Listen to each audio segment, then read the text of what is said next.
শহীদের আত্মত্যাগের স্মরণে আবেগঘন মুহূর্তে সাক্ষী থাকল শহীদ বেদি। আজ রাজ্যের মন্ত্রী ফিরহাদ হাকিম শহীদ বেদিতে পুষ্পস্তবক অর্পণ করে শ্রদ্ধা জানান। নতমস্তকে দাঁড়িয়ে তিনি বলেন, শহীদের রক্ত কোনোদিন ব্যর্থ হয় না। তাঁদের আত্মত্যাগ আমাদের পথ দেখাবে, আমাদের শক্তি যোগাবে।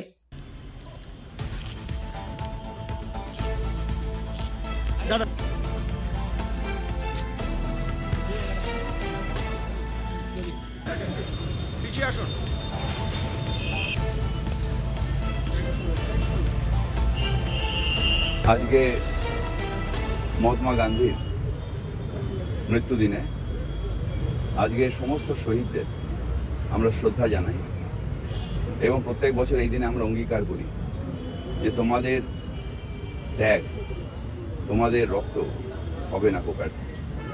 তাই তাদের শ্রদ্ধা জানাবার জন্য এখানে এসেছিলাম। রাজনীতি চলছে, যেখানে বিভাজনের রাজনীতি চলছে, যেখানে জিজ্ঞাসা চলছে, সেই জায়গা থেকে বাপুজি কতটা প্রাসঙ্গিক। বাপুজি ভারতবর্ষকে ধর্মনিরপেক্ষতার পথে রাখতে গিয়ে গুলি খেয়েছিলেন। মৃত্যুর সময় বলেছিলেন, হে রাম, অর্থাৎ রামে বিশ্বাসী কিন্তু ধর্মনিরপেক্ষতা, সব মানুষকে নিয়ে চলার পক্ষে, হিন্দু নর মুসলমানের জিজ্ঞাসা কঞ্জন।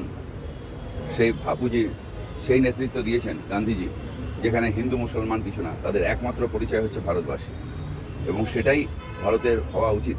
এটা আমাদের দুর্ভাগ্য যে এখন একটা এমন সরকার আছে যে আবার বিভাজন লাগাচ্ছে। এরাই, এই আরএসএস, এই মুসলিম লীগ, যারা ধর্মনিরপেক্ষতার রাস্তায় কাঁটা হয়ে দাঁড়িয়েছিল, তারা একবার ভারতবর্ষকে অভিসন্ধি করে ব্রিটিশদের দালালি করতে গিয়ে ভাগ করেছে।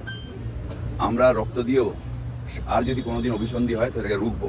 তার কারণ ভারতের মাটি সবার, হিন্দু, মুসলিম, শিখ, ইসাই, জৈন, বুদ্ধিস্ট, সবার আমরা যারা ভারতের নাগরিক, আমাদের সবার। তো এখানে যে ঘৃণার রাজনীতি, এটা বেশি দিন চলবে না। আমরা সবাই মিলে সবাইকে নিয়ে একসাথে চলবো। হিন্দু, মুসলিম, শিখ, ইসাই, হাম সব ভাই ভাই, এইভাবেই চলতে হবে।